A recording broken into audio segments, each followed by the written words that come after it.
nobody watching. So we will wait for the world to join us on Instagram, on Facebook, on YouTube. And there we go. We are joining now on Instagram. Instagram is going 3, 2, 1, and Instagram is here. So we will put in the comment shop thing. Hi, Tom. Hello. Hello, Savvy. Give me 1 second. I have a few things to do.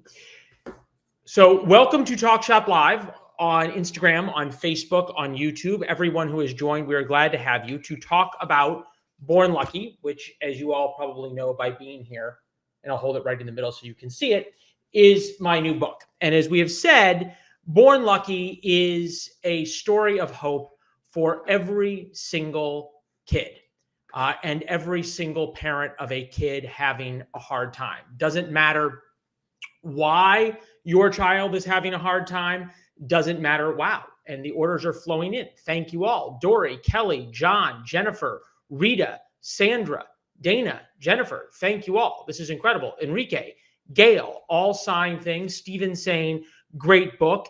It's a great read, says Joe Henderson. Joe, I agree with you. The most amazing thing about what's happened with Born Lucky is not how many copies we've sold.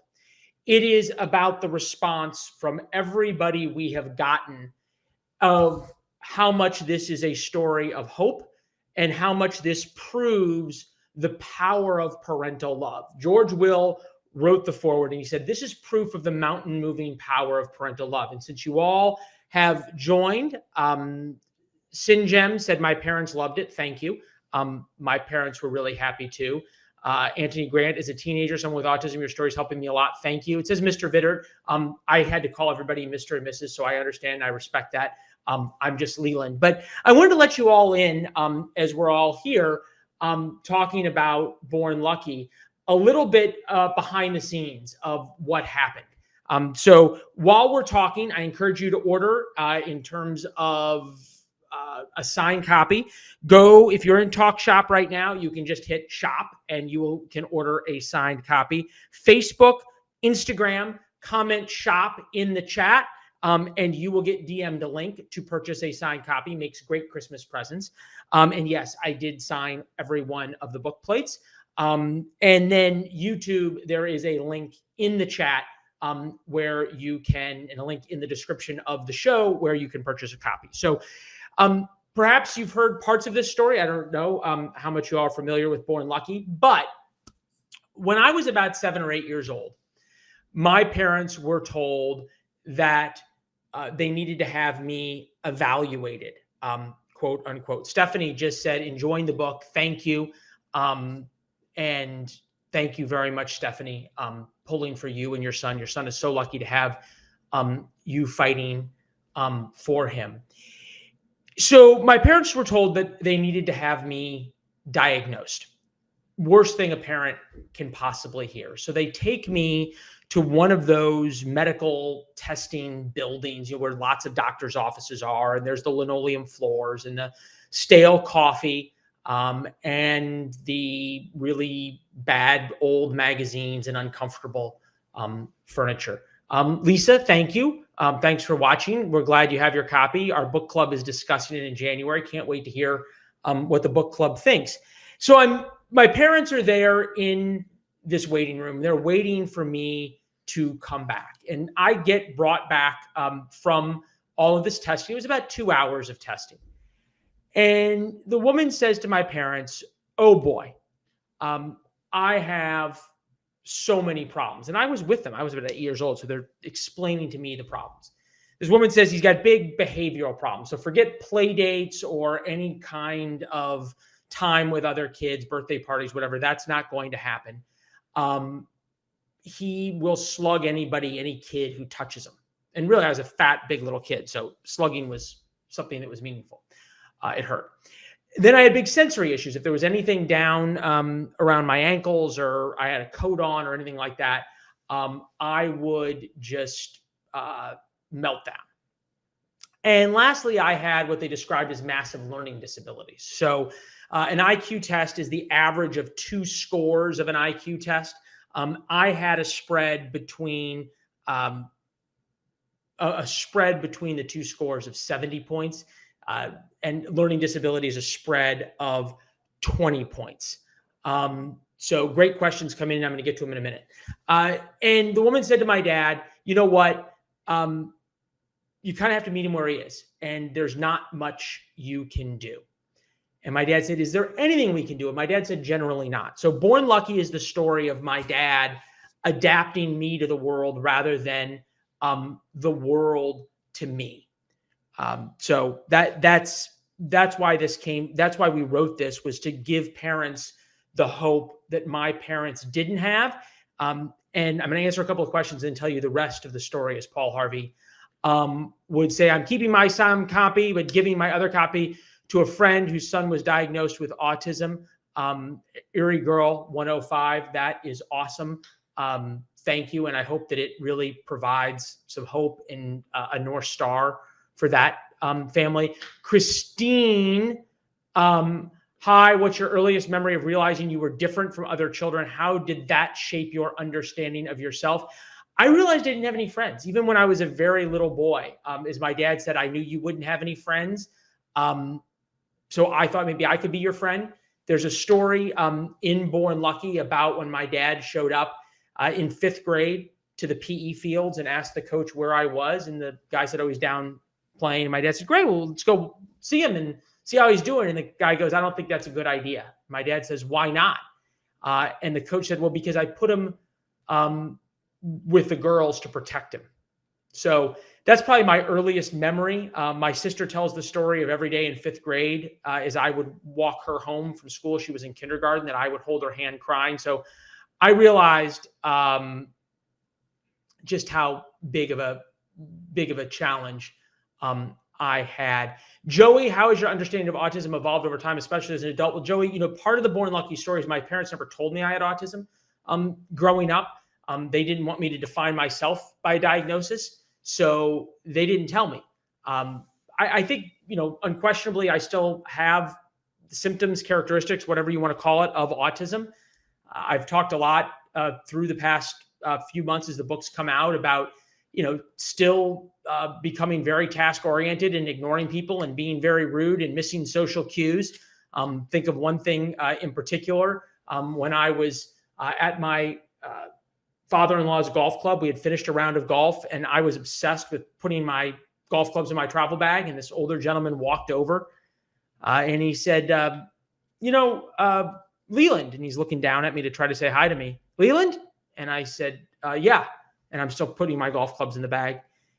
Leland. And I knew I should get up and talk to him. I could hear the voices from my dad, ever being 8 years old, and saying, hey, look, you need to get up. You need to shake this man's hand, look him in the eye, talk to him. And I just couldn't. I was too focused because I was late on getting my golf clubs into the travel bag. So it's still very much, Joey, an everyday struggle that I go through. And I think now that because of Born Lucky, people are realizing they're not alone in that struggle. And it's not just an autism struggle. It's an ADHD struggle, an anxiety struggle, struggle with bullying, just feeling like you don't fit in, whatever it may be. Born Lucky proves that you're not alone. And there's also an enormous amount you can do. Great question. Joey, K. Marcus is a mother of 5 and 3 on the spectrum. I feel like there is no support for adults on the spectrum. Great question. I think that's probably true. I've never really asked for support. I think that what my dad taught me, and you'll see in Born Lucky, sort of as I go through life, how I learned to adapt. And I haven't always been good at it. I haven't always succeeded, but I've learned to adapt over time. And that's been a really important part of this.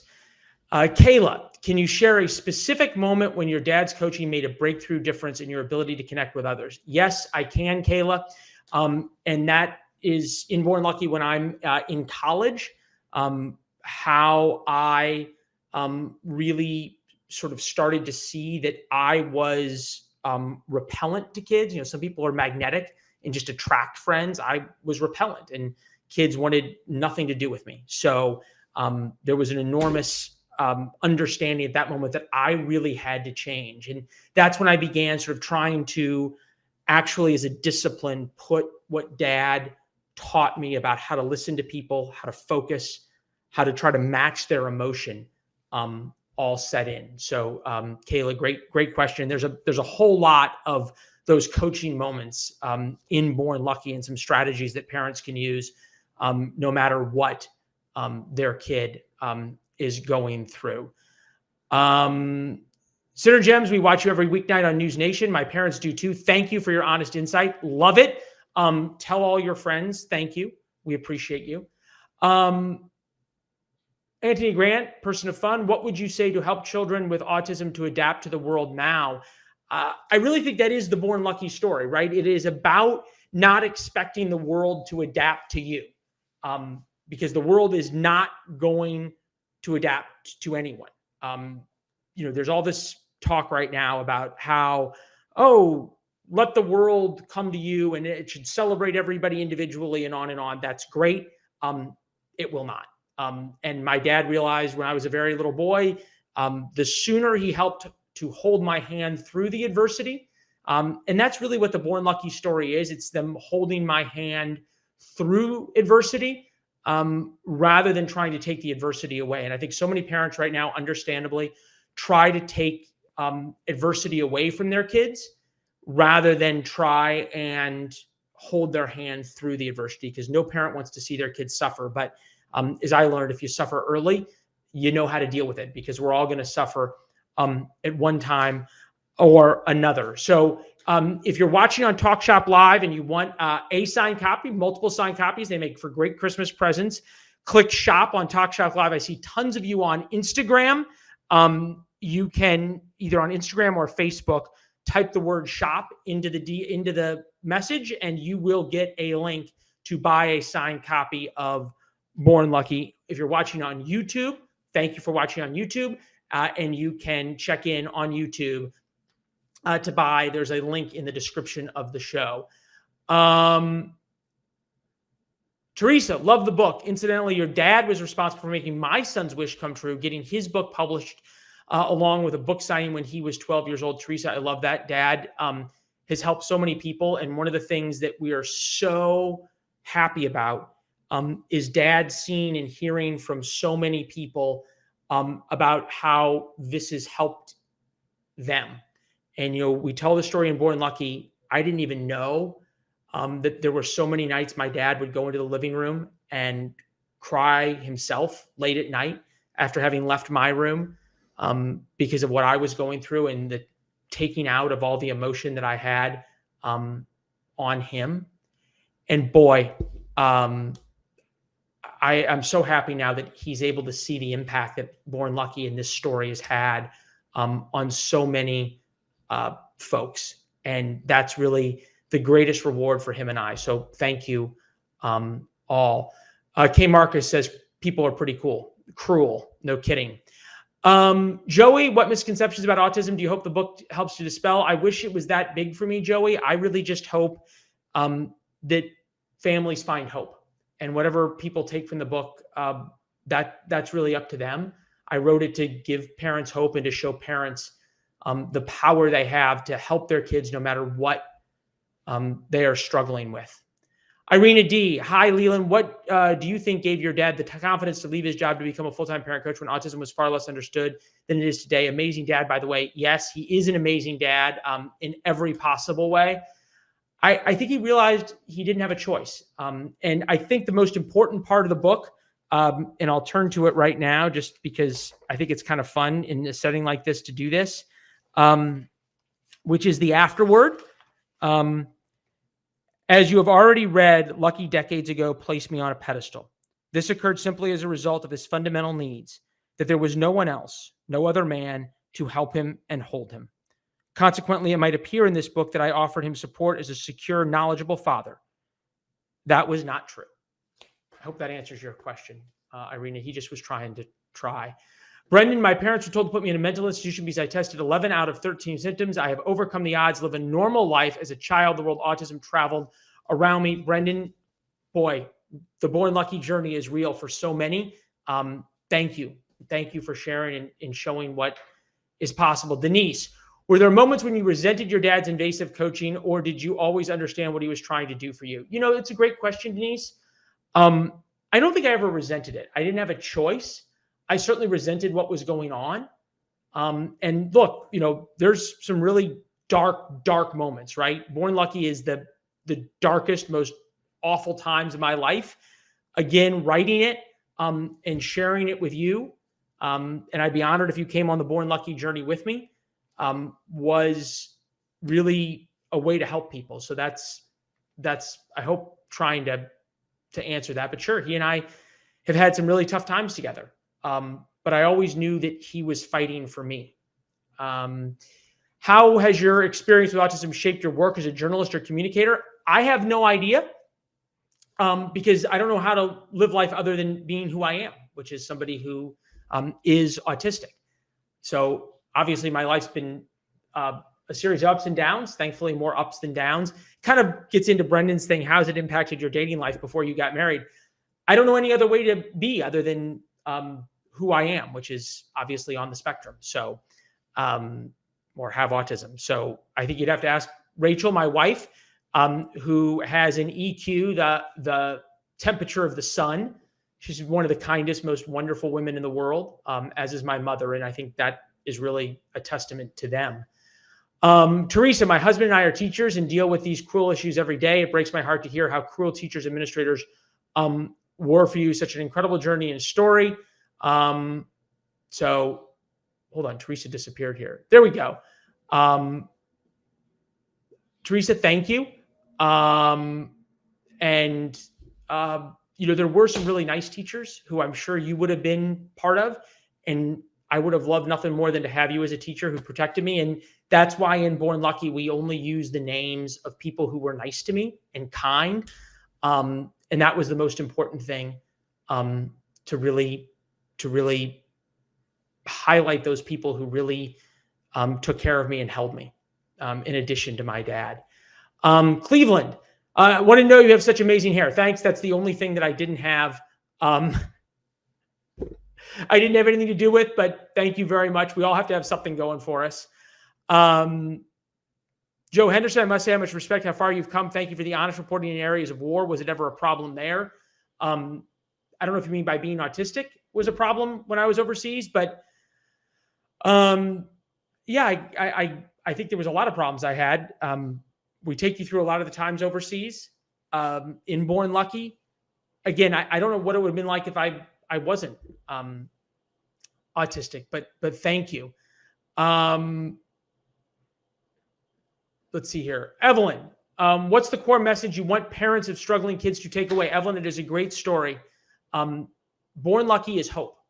It is hope for every parent of a kid having a hard time. And I know that not because I say it, but because I have heard from parents of kids with ADHD and anxiety and autism and learning disabilities and just getting bullied at school and moving to new towns, that Born Lucky is proof of the hope they should have. And it's proof of the power of great parenting and how much power and agency parents have. And parents aren't told that at all. So there you go. As a Mrs. App Brown, as a child with autism, did you have to overcome speech difficulties? Yes, I didn't talk until I was 3 years old. It's actually kind of fun that I was on with Buck Sexton, who's a radio host, and he didn't really understand the book and understand the story. And I sort of told him about how my dad refused to allow me to be diagnosed. He refused to allow me to be defined by autism. And you know what? He then all of a sudden sort of smiled and clicked and proceeded to tell the story about how he had a speech impediment and his mom refused to allow him to be defined by that speech impediment and got him the help he needed, and now talks 3 hours a day on the radio. So Born Lucky applies across the board. So if you want to join the Born Lucky journey, sign copies. They make great Christmas presents. And I signed every one of the book plates myself. So you actually get a real signed copy. If you're on TalkShop, click shop. If you're on Facebook or Instagram, type shop into the chat and you will get a link to purchase right now. YouTube, there's also a link in the show notes. So grab them while they're still ready and we'll get them to you before Christmas for sure. Janelle T, how has your understanding of social cues, human behavior influenced how you conduct interviews and read guests on your show? It's a great question. Something I work on all the time. That's actually how the Born Lucky story came to be, and how the book happened is because a talent coach was trying to help me match the emotion of my guests. And I told her that was the hardest thing I'd ever done because I was autistic. And she went like, really? And I said, yeah. And I had never told anybody before. So things sort of evolved from there and trying to tell this story and trying to help others. Adele, how many close friends did you have in college? What helped you once you were in college? Your parents moved to be close by for the continued support. Just my copy yesterday and read to page 40. Adele, you got to read the rest of the book to find out. I'll give you a preview though. No, my parents did not move closer to college. I think that was part of the thought. They really wanted me to have to learn on my own, which I did. Let's see. Hi, Savvy. Thank you for sharing. Do you still work on things, issues in adult? Absolutely. Day by day by day, and hour by hour. So it's something I work on every day. And that isn't as much in the book as I get older, but I think about a couple of months ago, and I've told this story, so I won't try to bore everybody, but I've told this story a lot, that I was at my father-in-law's golf club. We had just finished golf with someone, and I was in the parking lot trying to stuff my golf bag into a travel bag, and I'm down on the ground and next to the golf carts and stuffing it in, and it's not getting in, and we're late, and I'm frustrated. And as someone who's with autism, you get very, very task oriented. And you focus on that one thing. So I was totally focused on that. And this gentleman walked over who we played golf with, and he says, "Hey, Leland." And I'm down on the ground and I go, still working on getting the golf clubs in the bag. Leland. And I should have stood up. I knew it. I could feel that I should have stood up, and I just couldn't. I mean, I was 8 years old again. And I could hear the voice from my dad, like, Lucky, stand up, say hello, shake hands. I couldn't do it. So it's a day by day struggle for sure. What would you say to fathers who are struggling to learn about children with autism, ADHD, et cetera? I think the very best advice comes from my dad. In Born Lucky, my dad writes the afterword, and it is the best part. So it's the best part of the Born Lucky journey. He wrote it in one night, actually just a couple of hours. There you go. Thank you very much. I think, I would have any father read that afterward. That'll tell you a lot. And obviously the story has so much to do. June Livingston, excellent book. Thank you for joining us on the Born Lucky journey. Parker S., you mentioned bullying in the book. What's your advice to kids who are getting bullied right now? It gets better. Middle school is not real life. Although middle school is a fabulous training ground for a Washington newsroom. And when you read Born Lucky, you will understand what I mean. Brendan, are you going to be meeting people on the 14th of December in New York? Brendan, I don't know if we're going to be meeting people, but I'll be giving a speech at a church out on Long Island. As a teacher, I can't wait to read your book. Fantastic. Can't wait for you to read it and let us know what you think. Tucker Sitter, great book. Love the perseverance perspective your parents took. It's all about my parents, right? This was really a way to say thank you to them. And I'm so happy that they're getting to hear all of the people who have gotten so much hope and so much love and understood the power that parents have from Born Lucky. So if you want to join us on the Born Lucky journey, on Talk Shop, click shop, Facebook and Instagram Live, type in shop, and you'll get a link to buy a signed copy of Born Lucky. There's only a limited number of signed copies, so make sure you do it now. And YouTube, there's going to be a link in the show notes as well to join this. Rachel, do you think in today's culture that public, private, or homeschool is better academic environment for children with autism? Public school seems to have the most accommodations. This sort of goes along with Tara. How did you get through high school and get accepted to Northwestern as a person with autism? Hard to get into Northwestern, let alone graduate. Did the school make special accommodations? There were no accommodations ever. And that's part of the Born Lucky story, that my Dad decided that there would be no accommodations. He thought that the only way I would learn to operate in the real world is to have to walk through the fire and get the scars and learn how to endure. And he was right. So it's not for everybody. I understand that, but that's what the path that he and I walked on together. And I think this really goes to what parents can do and the power parents have, which is the power parents can take away all the adversity, or they can help their kid walk through the adversity together. And that is what the Born Lucky story is. That is proof here of what a parent holding their child's hand. And it's not easy for the parent, but it makes a huge difference. Kendall, how are you doing a book tour, Leland? Will you be in LA? No, not right now, but love to have you virtually on the Born Lucky journey. So encourage you to buy, you get a signed copy. And obviously really enjoy being with everybody here. Sophia Fable, amazing book. Amazing. Thank you very much, Sophie. Patrick, as another autistic adult who grew up before widespread awareness, which moment in Born Lucky felt the hardest yet most important to put into words? You know, Patrick, it's a great question. I really thought writing it, the hardest part was going to be talking about all the people who were mean to me. The hardest part was actually remembering all the people who were kind. And the hardest thing to do, period, was when I recorded the audiobook, I had to read the letter that my dad sent me and gave me, I should say, before I left for the Middle East. He handed me a letter as I walked to security to kind of getting emotional thinking about it. He handed me a letter and he said, I want you to read this on the plane as you fly to the Middle East. And I did. And I kept it with me for 4 years. And we printed it in Born Lucky. It is a hell of a letter. And that was by far the hardest part. So didn't expect to cry here, but now you know it's me. For sure. Joey, has writing the book changed the way you think about the future? I don't know.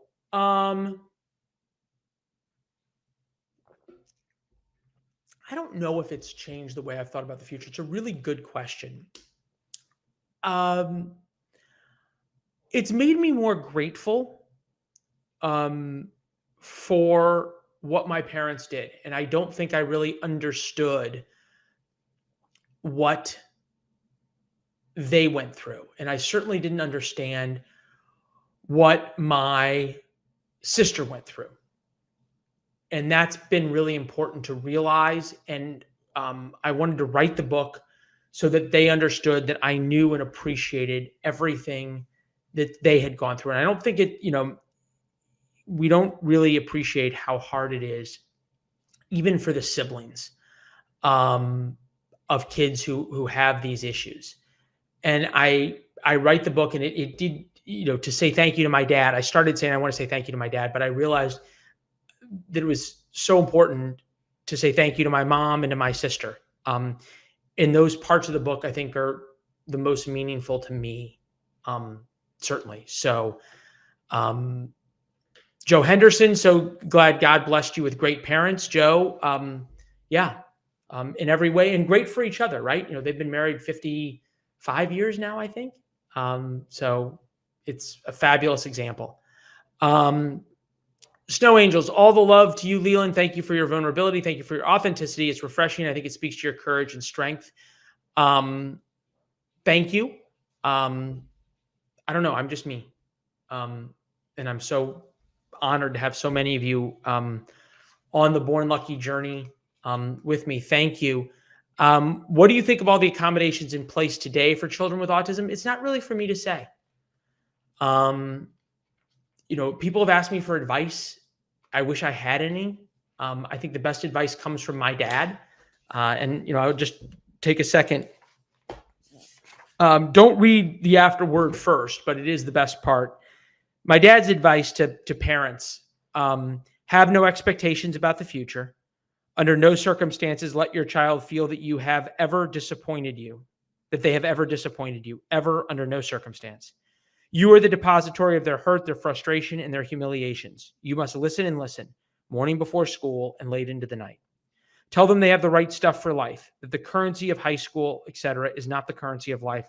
There are many more years after 6 years of junior high and high school. Lucy says, thank you for sharing your story. Thank you all. It's been such a privilege and a pleasure to be on the Born Lucky journey with so many of you.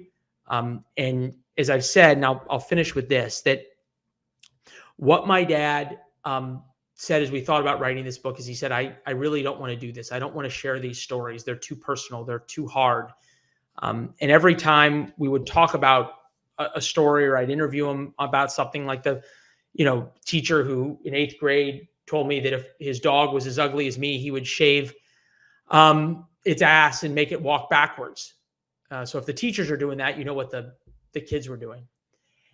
And he said, do you really want to say that? Do you really want to tell that story? And I said, Dad, this isn't going to work. We gotta just tell the stories. I'm going to write the manuscript. And if you don't like it, I won't turn it into HarperCollins.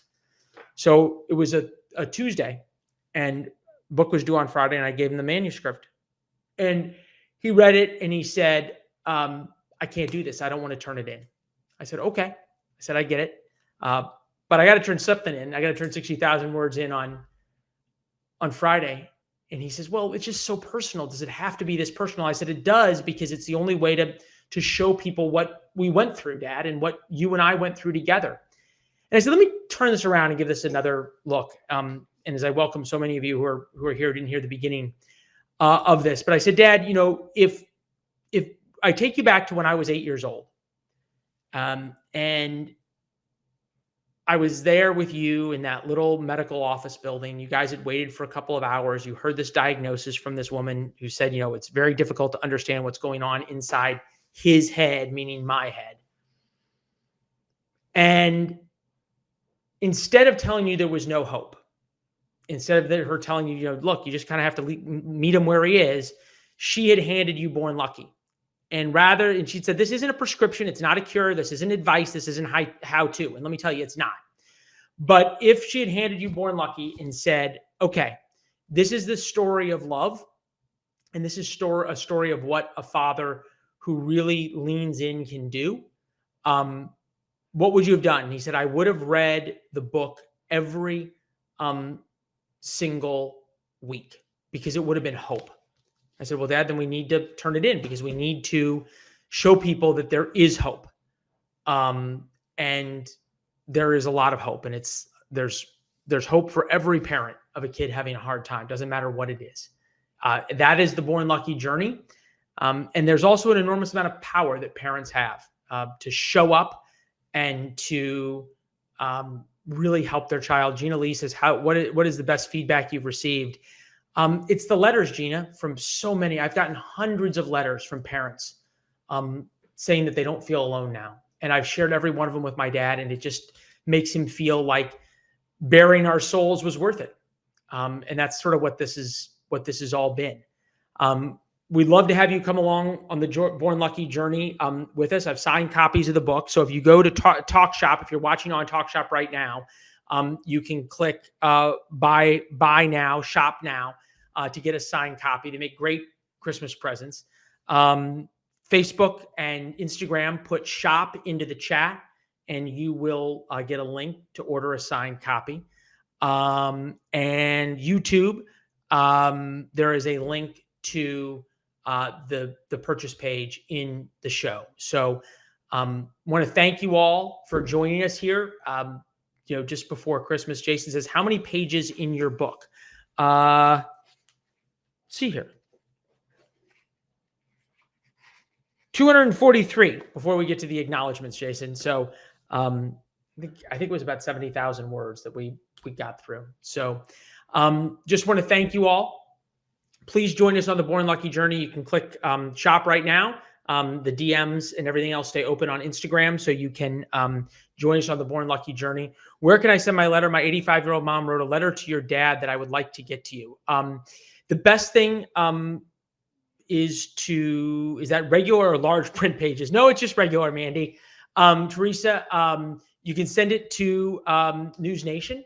My email, if you Google Leland Vittert email, you'll get my email, and you can email it. Just take a picture of it and send it Mrs. Brown, thank you. I can't wait to order it. Order now. It's available now. So thank you all very much. So appreciate you all being here, and really honored for you to come on this journey. I've called it a journey, but that's really what it's become, of all together, of providing this hope and proving to parents the power they have. So thank you. Hope you all had a wonderful Thanksgiving with the people you love, and now the best few weeks of life before we get to Christmas, and get to spend more time with the people we love. Thank you all very much. Take care.